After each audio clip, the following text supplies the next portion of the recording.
So the universe mode this time round is always going to be very interesting because now we have got a lot of different things that you can do. From My Rise, which is as standard, My GM, Showcase, which is as normal, but now we have the Island. Kind of like the NBA My Player, it's very, very similar, but the one thing that will always stand is universe mode has got a solid amount of stuff to do. Now, obviously, we've just started. We haven't done anything to it. Universe mode, there is a few, well, actually, there's two different kind of ways that you can do this, in fact. You have got a follow the superstar route, or you can make your own. So if we go and look at this, we obviously can go and have a look at classic mode, which is the original sandbox mode with total freedom. Or now you can use a superstar mode, follow and take control of a superstar in universe, which is in terms of kind of like a sports or like an F1, it's either you take hold of the whole season or you take control of a team instead, or a person, a football team, a basketball team. That is kind of the difference between them. So obviously the classic mode is going to be my personal favorites when we come to this. Now, when it comes to going through the motions of making the best universe mode, it goes down to what you personally want to do. Now, what I mean by that is we have total control. So if we go into edit shows, we can obviously go through and see the full week now. We've got Raw on a Monday, Tuesday's NXT, SmackDown's Friday.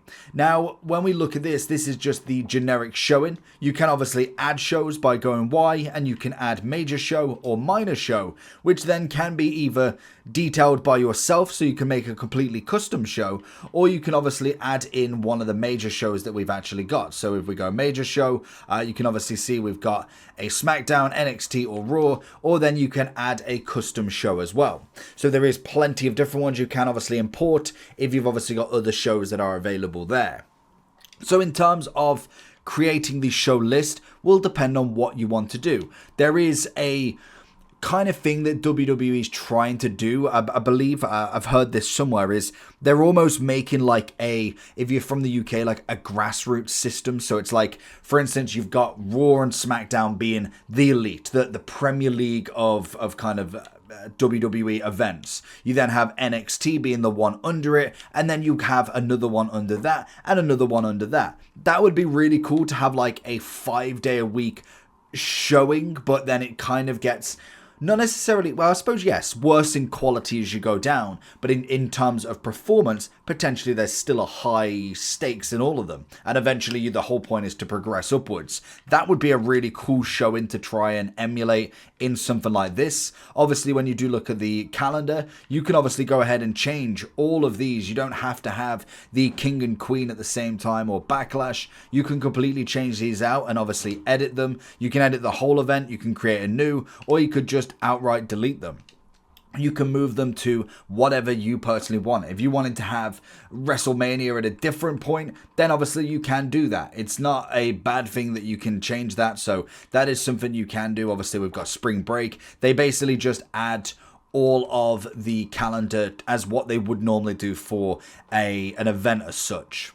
When it comes to the superstars, then this is another one which you can have a good amount of kind of input with, is when we do click into someone like Raw, we then have all of the details for the show. So as you'll see all the show details, which is just going to be the actual show. We've got the participants that we can obviously select, deselect, all of that jazz. You've just got to watch what you are selecting and not, because obviously that could have a major effect on rivalries, on tag teams, on championships within the actual show itself. So make sure you are like looking at it properly. So obviously then you've got the participants for each of the shows, the number of matches in each show. You've obviously got the match table that you can kind of add and calculate if you wanted to do a different showing. You've also then got all of the money in the bank, and also then all of the titles given out.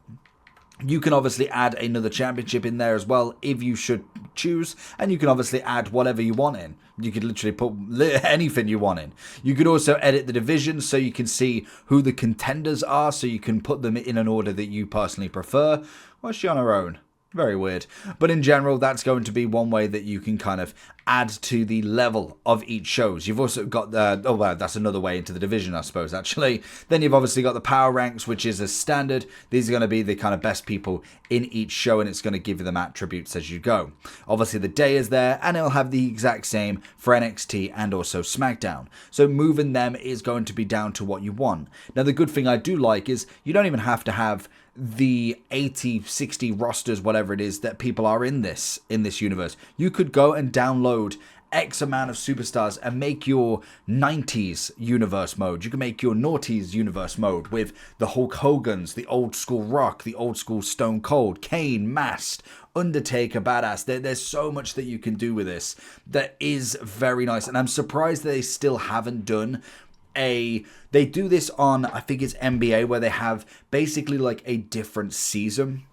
So they might have like a vintage season, so back in the 90s, back in the 80s, and they'll have a roster of them. Like, they're obviously fully licensed and everything, and it's not as if WWE don't have that. So I mean, it would have been really nice to maybe have like a scenario universe mode where you could choose ECW, you could choose WWF, and maybe, I don't know how the licensing works for it, but it should be able to have worked. And I think you can create that yourself. That is kind of what I'm going for here.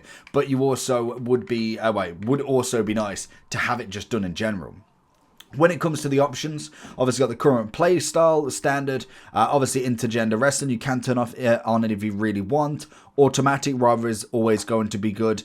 Tag team, breakups of formations, yes, obviously. Crowd reaction changes, that's going to be great if you are turning someone from heel to a face. Injuries, yes. Superstar entrances, you could turn that off if you need to, because I mean, you don't necessarily need to see all of it. You have obviously got the mid cash-in as well, the AI announce cash-in post-match. That is going to be for the Money in the Bank, so we will do a whole video on that to show you the best ways to kind of do that also. They're going to be all the options that you can go with. We then also have rivalries that will have slots, obviously, in your different shows. You got Monday, Tuesday, Friday from obviously the free shows as well. And then we have the tag teams that you can delete and create as you go forward. So in terms of kind of what to do now is you have got all of the matches that you'll get each week. These will be technically generated each time, but you can obviously go ahead and edit these matches as well. You don't actually have to watch them either. You can obviously edit match and just go ahead and change it, or you could play it and watch it, or you could also just simulate it all. So if you are more of a managing the actual shows rather than either wrestling in them or watching them, it depends on what you want to do. I always said that something like this would make if you are in that creative space of wrestling and you've kind of got that design, you could really make a phenomenal YouTube series from this. You could create your own kind of roster. You could create who's good and who's bad, because it's all scripted, let's be real. The only thing you can't do is cut a promo as such. You could kind of add the build up to something, but you could make it like a daily or weekly thing that does kind of follow a progression of an actual superstar roster. It'd be very interesting, I must admit. So, but in general, that's kind of just an extra project that somebody could do, to be honest. And other than that, in terms of making your best work now, is just actually playing, actually doing it, trying it out. Sometimes maybe the first one isn't going to go as well as you liked, and you just have to keep trying until you find the one that works. You don't have to have all of these shows, and you don't even have to do all of them. Like, you could literally just be focusing the first kind of year or first month that you really want to try really hard with a show. Just do Raw, simulate the other two, let them do them as and please, really. And you could just focus on Raw, on your editing and creating a storyline. That is personally where the best universes come from. So let me know down below what era you're doing. Are you still a fan of universe mode? I think they could have added more. I think it's pretty much the exact same as what I've saw before. So it is a bit unfortunate that they're not putting a little bit more into it. I can imagine the island's going to be quite a big kind of character builder on this in this game. So yeah, let me know how you're getting on with it.